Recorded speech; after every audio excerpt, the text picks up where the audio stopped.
This is Aspiritech's On the Verge, giving you the latest insights into the neurodiversity movement.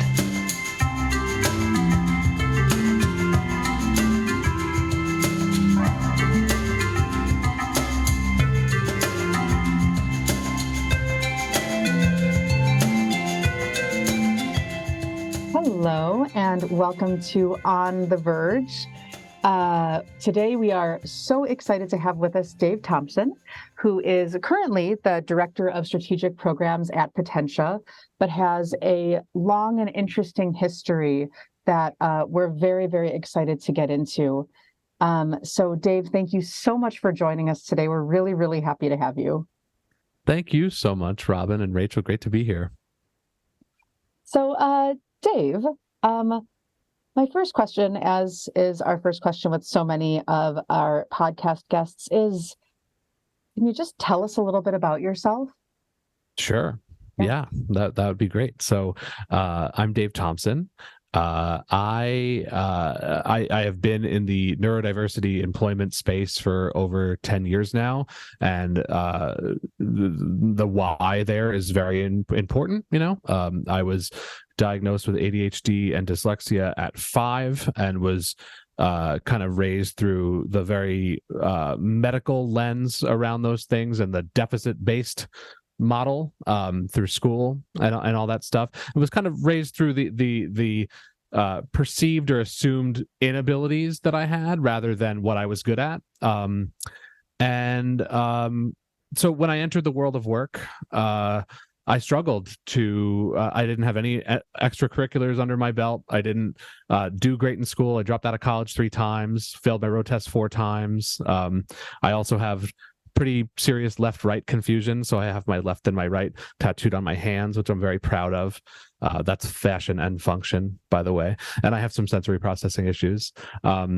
So I struggled to enter the world of work in a meaningful way, suffered from pretty serious imposter syndrome and anxieties and depression that goes along with struggling to find your place within the world, and I could have used programs like Aspiritech and like Potentia and like some of the mission-driven social enterprises that I've been a part of in the past and some of the incredible big corporate programs that I'm a part of now. And so way back when, I decided that I needed to be the person I needed when I was younger, right? To make it kind of a cliche. And so I started job coaching for ND teens in New York City, mostly those caught up in the juvenile justice system and the foster care system. And that's where I learned how to communicate really well and how to be more confident and how to navigate public transportation. And oddly, a lot of the things that I was tasked with supporting them in, I'd never gotten support in myself, like using the subway or doing laundry or homework even. So kind of fell in love with that kind of direct support, job coaching and that stuff, but I was really disappointed with the lack of meaningful opportunities that people were being provided, just in general, historically underserved groups, folks with mental health challenges, folks with developmental challenges, ND, teens and young adults and job seekers, professionals. So found the world of social enterprise and worked for a mission-driven company for many years, much like Aspiritech, but called Spectrum Designs Foundation in New York. Worked there from when it was operating out of one small room, and now they have a workforce that's comparable in size to Aspiritech's 100 or more employees in New York, doing screen printing, embroidery, digital printing, stuff like that, and making products for Fortune 100 companies all the time, New York City subway system and stuff like that. And so I realized, so I'm getting into a lot of different kind of corners here, feel free to pick it apart, but I realized while I was there that I was good at this stuff, not just because it was personal to me, but because of my brain, because of my ability to look at problems backwards, upside down, inside out, because the things that I was developing, like the systems of support, and whether it was natural, visuals on the walls or job coaching strategies or whatever, that I was good at it because I needed it and because I benefited from it and because of my brain. And so with that I kept going, started talking to bigger and bigger companies as the neurodiversity employment movement really started to blossom a number of years ago, and now I've kind of leveraged that knowledge to of starting from the ground up in a more kind of utopian atmosphere of choosing the color of the paint on the walls and everything else to help huge companies figure out how to move the needle. And it's my life force. I mean, you asked me about me, and I know I got into work, but I wouldn't be good at it if it wasn't my reason for being, besides my family. I mean, this is a very, very important topic to me and something that I care about deeply and I'm thrilled to be a part of. So I'm a huge fan of you folks. So really awesome to be with you. Thanks again. Well, I'm a huge fan of you. That's an incredible story. I mean, it sounds like through work and through doing, you were able to sort of untangle those really unfair assumptions that were placed on you as a younger person, and unlock and unleash your brain. That's incredible. It really is. Do you credit the youth that you were working with to help you do that? Do you credit yourself for helping you do that? Did you have any mentors in this process? I would say everything until, I mean, I learned plenty. You learn so much from teaching, and mentors gain so much from mentoring, right? But I would say that all came, that kind of drive to be part of that world and be within human services and move the needle in that way really came from me. And then once I kind of discovered the neurodiversity movement and mission-driven work, like at Spectrum Designs Foundation, there's no one particular mentor or partner that comes to mind, but the senior leadership team there that kind of let me just join and be a part of it was, discovering the neurodiversity movement was exciting for my career, but it was also just super, super empowering for me to look at my brain through a strengths-based lens for the first time. You know what I mean? So that's kind of the big aha moment around, a little over 10 years ago that I had, that it's really been quite an upward trajectory for me ever since. Even just personally, I feel like I'm so much, and I know I've gotten older as well, but I'm so much more sharp and know my brain so much better because I've been empowered to do what I'm good at and figure things out and try and fail and try new things and try again. I've seen such incredible movement thanks to being encouraged to do that externally, but also internally. For me, it's just been really empowering and made me way stronger. Thank you very much. I love that you are giving yourself a lot of credit for that as well. Rachael, please go ahead. Yeah, you kind of mentioned, you didn't have a lot of these support services kind of growing up, and I'm in a similar boat growing up. I didn't have a lot of these support. There was some, but it just was never efficient or sufficient enough for what I needed the support for.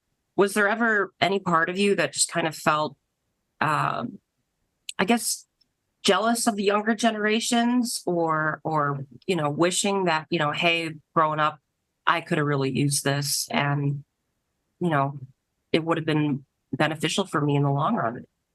I don't want to say jealous. I'm so happy for the younger generations, and I'm happy to be a part of helping to fix it, and I would say it's not that there wasn't support there. I mean, if you look at things like special education funding for schools, it's pretty impressive, right? So there were resources, but it was more of the lens that things were being looked at for me. You know what I mean? I was in special ed. I was on a separate bus for a time. Was it the idea that you have to conform to our way of doing things and not necessarily empowering you to do it the way that you can?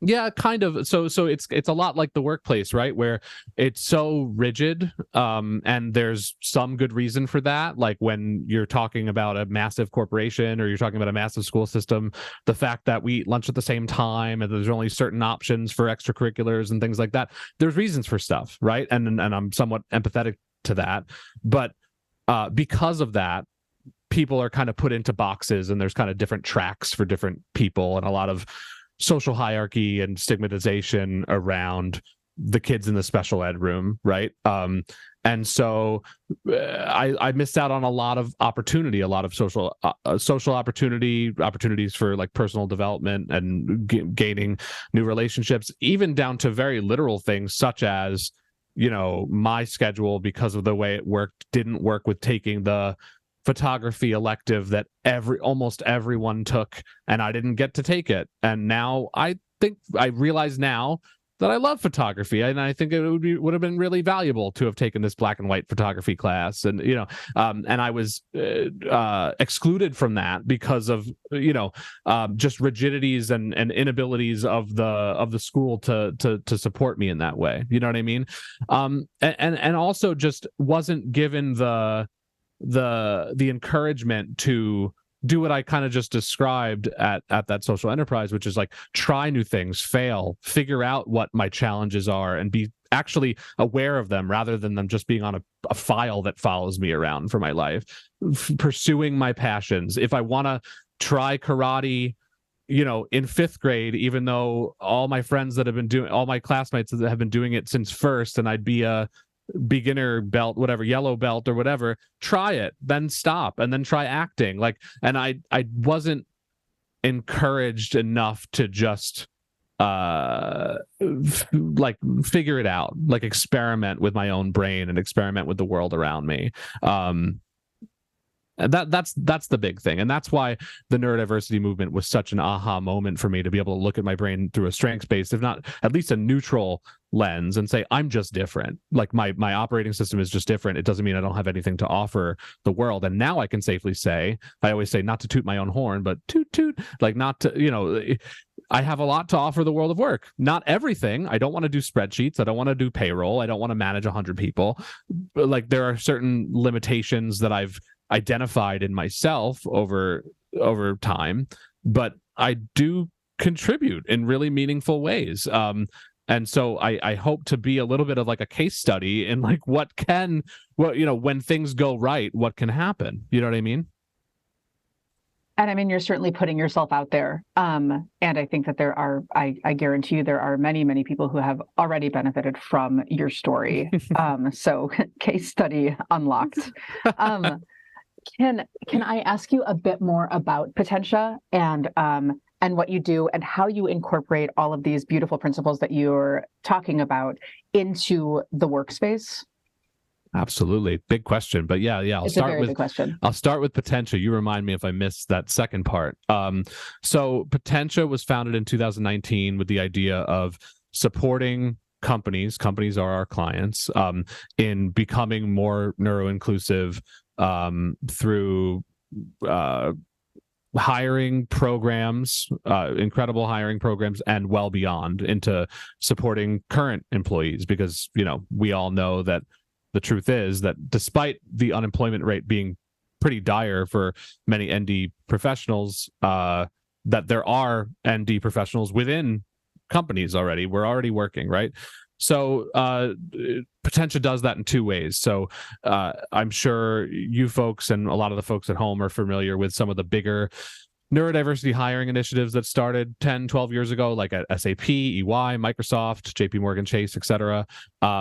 We both, my mentor and boss Jeff Miller and myself, have been in close contact with those companies for many, many years, and have kind of been able to distill down kind of a little bit of a playbook, if you will. There's the actual playbook, which we're involved in writing, which we can get into, but kind of the cheat sheet as to how to try these pilot programs at big companies. So when Potentia got started, there was about 5 of those programs, and then we took that knowledge, took a lot of information from organizational psych, from my work in more mission-driven social enterprise type companies and things like that to design our STARS program. So STARS stands for Spectrum Training and Spectrum Training, Recruitment, and Support. Spectrum not meaning necessarily autism spectrum, but more the entire spectrum of neurodiversity. So it's a 3-step program of training specialized teams within companies. Some of the world's largest companies, like Chevron, is one of our big ones. Training specialized teams in really walking the walk in regards to neuroinclusion at work. And then once we think they've kind of gotten there, providing recruitment services for those teams, and then providing ongoing support, not just to those new hires, but more importantly, to their managers, their mentors, and kind of these circles of support that we install into the company. So that's worked really, really well. We've had engagements on 4 continents in 2023 alone. We're one of the more international neurodiversity hiring consulting programs. The other more recent program that we have is Empower. So there's STARS and then there's Empower. And Empower really focuses more on the larger business and more on your current employees, more on the engagement and happiness and belonging and retention and productivity of all employees through the lens of neurodiversity. And that's for the entire career journey, for the job descriptions and recruiting element, all the way through career pathing, ongoing support, employee resource groups, all of it. So that's Empower. That's our second service. So as you could tell, I'm pretty passionate about it. I love it. And then there was a second part of your question, right? There was, and yeah, you're passionate about it, and it's clear that you're making changes, and that's really beautiful to see. So how many? This will lead into the second part of my question, and then Rachael will definitely get to you. How many employees does Potentia have now? You said it started with 5. How many now? Potentia has about, we have a handful of full-time staff. We're a pretty small, lean and mean company. Not mean, not really mean. And then we work with a lot of contractors globally to make sure that we're being very intersectional about our trainings and our figuring out best practices and things like that. And also just we work in a lot of time zones, so we work with a number of contractors, but we're not a very big operation, small but mighty. I love it. So then the second part of my question was then, how do you, it sounds like you probably just do this without even thinking about it. Everyone who works at Potentia is kind of living it already, but how do you incorporate these best practices into your company? Like, for example, at Aspiritech, we have employee resource groups. We have all sorts of counseling services that we can refer you out to. We have in-office support. We have employee recognition incentives. We have a lot of free food days. We have, I think, probably many more employees than you do. But I'm wondering, what is the sort of environment at Potentia when you get all of these very motivated people together? Are you able to kind of practice what you preach, live the way that you're inspiring others to live as well? Yeah, we do. And I will say, to bigger companies' credit, it's way easier to do that with a handful of people. It's way easier to be person-centered, and it kind of also tends to happen a lot more naturally when you have more personal relationships with your, the entire corporate structure can be on one Zoom call, all facing each other and chatting, from the CEO to the new professional that's just getting started. But yeah, we absolutely practice what we preach. I will never forget kind of being onboarded into the company, and we have something called personal instruction manuals that we fill out on ourselves. So it's like a personal profile of workplace preferences, and very in depth, not just about how we prefer to communicate, but also like what motivates us, how we like to be rewarded for great work, like a very comprehensive document that we support companies in filling out. And when you fill it out and you submit it, then you get your boss's personal instruction manual. You don't get it before, because the truth is, I would have cheated. I would have changed my answers because I'm a people pleaser, right? So I was blown away by that tool for a couple of reasons. One, it was a great self-reflective tool and an exploratory document because I'd never been asked some of those questions before. And second, not only to be asked those questions for myself, but then to be encouraged truly to share them. And then how reinforcing is it to get that back from your colleagues and from your boss, right? So an example that I like to give is that I wrote that I really don't like phone calls. I guess it's a millennial thing, but it's also like a sensory thing for me. I just can't stand it. But I like texting, and I like Zoom calls, and I like emails. And then my boss, when I got his, he said he loves phone calls. He hates texting. And so we had a giggle about that because how would this was exposed right in the beginning. We could have a giggle about it and then figure it out. And what do? We do the other stuff. We email, we Zoom, we text a little bit, but he knows not to call me. And I think that that's the coolest thing ever. So that's just, one example of how we kind of practice what we preach. But absolutely. And again, it is way more simple when you actually have personal relationships throughout the company, and we're all, we're small enough that all our full-time employees are working on the company just as much as within it. So we're responsible for the culture, and we do a pretty good job. Yeah. You might have seen me get all jittery and excited when you mentioned that personal instructions manuals. I think that is brilliant. And I love that proactive approach. You don't have to get to a really awkward impasse. You are able to solve the problem before it becomes a problem. I think that's so cool. Thank you for that example. Rachael, please go ahead.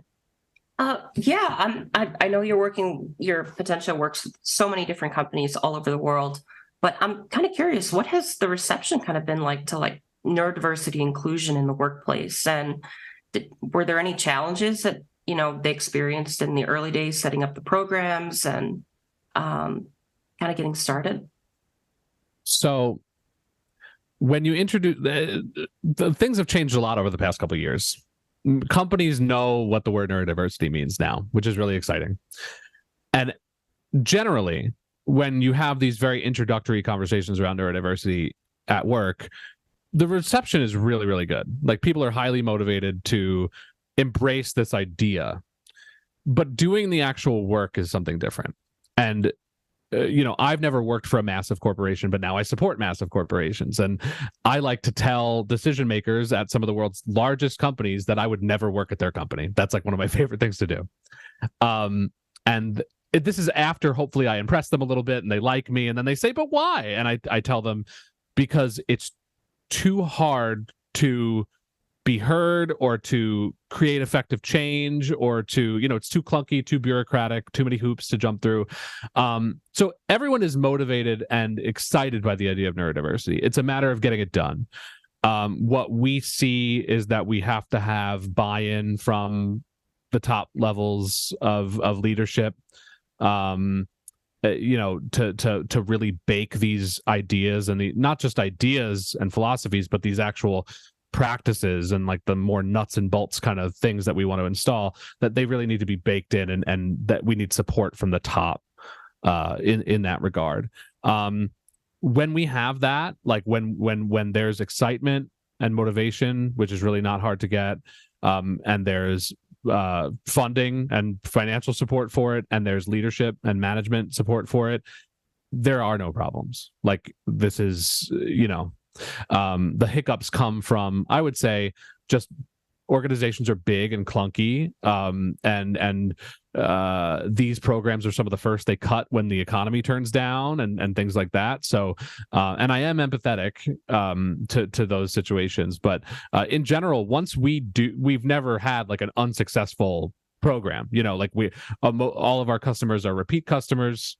I'd say the changes that we're making are sustaining, are impactful, and they're really stoked about it.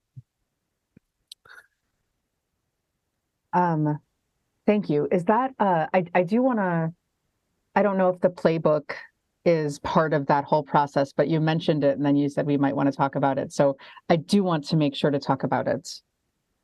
What is the playbook? So Potentia Workforce, along with my old employers at Spectrum Designs, along with you folks at Aspiritech, are all part of a much larger Neurodiversity at Work Roundtable, right? And that's with many of the largest companies on the planet, from Microsoft, SAP, EY, Chase, Dell, IBM, Wells Fargo, Boeing, Google, like, literally some of the world's largest companies are all part of this Neurodiversity at Work Roundtable, where we're collectively sharing best practices, ideas, and doing projects together. I remember when the first playbook, originally called the Autism at Work playbook, came out in 2018. And I was not part of Potentia yet, and I immediately was such a fan, but also saying, well, I'd change this and I'd change that. And now that I've become more involved over time, I've actually been very involved in developing these playbooks. So the roundtable kind of collectively gets together, or gets a few key stakeholders together to gather information around how to provide, a lot of really valuable free advice to employers that are motivated to get started in their journey towards neuroinclusion. So this past year, we came out with one focused on employee engagement and growth. Kind of like what I was saying earlier, it's not just getting people in seats anymore. When you're talking about neurodiversity hiring, it's actually like around, we should be concentrating a lot on the employee experience, not just for those employees that were proactively hired as part of neurodiversity hiring initiatives, but just for all of the ND employees that work within your company and everybody. Because remember, neurodiversity is everyone, and most of these best practices and changes we want to make to the workplace benefit every single person, right? So we came out with the employee engagement and growth series this year. We talk about ERGs, talk about change management, a bunch of different topics around that. And we are going to continue. There's big things ahead with that. We're going to continue to come out with these resources in partnership. So it's the roundtable in partnership with Professor Hala Anabi of University of Washington, who is an incredible thinker and leader around neurodiversity and inclusion within the workplace. I'm on the edge of my seat. I'm really excited to see what you have in store. It feels so like such common sense. It feels like, well, of course this stuff should be a part of everyone's considerations, but it's just not at all. And so thank you for doing your part and more, and for being so passionate and for being so involved. It's totally thrilling to talk with you, truly, and to hear all of the cool things that you're doing. I really am such a fan of you folks too. So I'm a bit starstruck myself every time I get to meet with Rachael or Tara or anybody from your program. I mean, Aspiritech is doing really, really incredible stuff too. So it's to be commended. Someone should come on and interview you guys. All right. Well, to be fair, I'm pretty sure you interviewed me. I did. A while Well, back. Yes, Yeah. that's right. Yeah, it's time for a redo. Yeah, for Agreed. sure.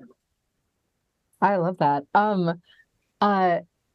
We don't need to take up any more of your time, Dave. I feel like we could go on for another few hours. I do want to just yeah. ask though, just as a closing question, Dave, what is your hope for the future of neurodiversity? Oof. The word neurodiversity should be, when you Google a company's name along with the word neurodiversity in quotes, like the things should come up. Like every company needs to make a statement around neurodiversity and then speak it into existence and then be held responsible for that, right? Like it should be in companies' DEI statements. It should be and like I said, kind of baked into the idea of what it means to be a good employer, is to acknowledge and support and embrace and even leverage neurodiversity. I do think that that's where things are going. I think there's all different ways to check these boxes, and some are more effective than others, and you could use all different little tools and be a little bit good at it, you know what I mean? But a lot of growth needs to happen, but things are happening so fast that I do really feel very good about the future. I mean, I wouldn't be able to tell you where we'll be at in 3 years. Like looking at pre-pandemic versus today, it's like night and day as far as how many people have heard of neurodiversity, what people are doing around neurodiversity. So I'm very motivated by that, and that's kind of as specific as I can get. I'm just really stoked about the future for neurodiversity. No, thank you. That again, such an inspiring answer, to be honest with you, because I agree. I have seen it kind of take off even more since the pandemic. And it is really an exciting time to be a part of this movement. And just in closing, I want to thank you for taking the time out of your busy schedule to come and talk with us and share your experiences and give us kind of a look at more in depth of the neurodiversity movement. Thank you so much. That's so kind. I know you'll probably have lots of guests that you want to bring on, but whenever you're ready for round 2, I'll come back anytime. We're really glad to be a part of it. We will be in touch about that. You can bet on it. Yeah, and if you wish to interview with some more Aspiritech employees, please always feel free to reach out to us. For sure. Thank you so much.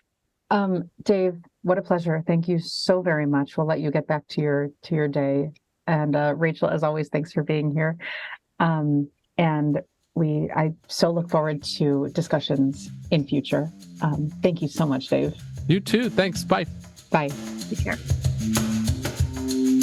Wow. So I'm so glad that we got to talk with Dave. Dave was an incredible guest to have on, and a great colleague and a great friend of mine.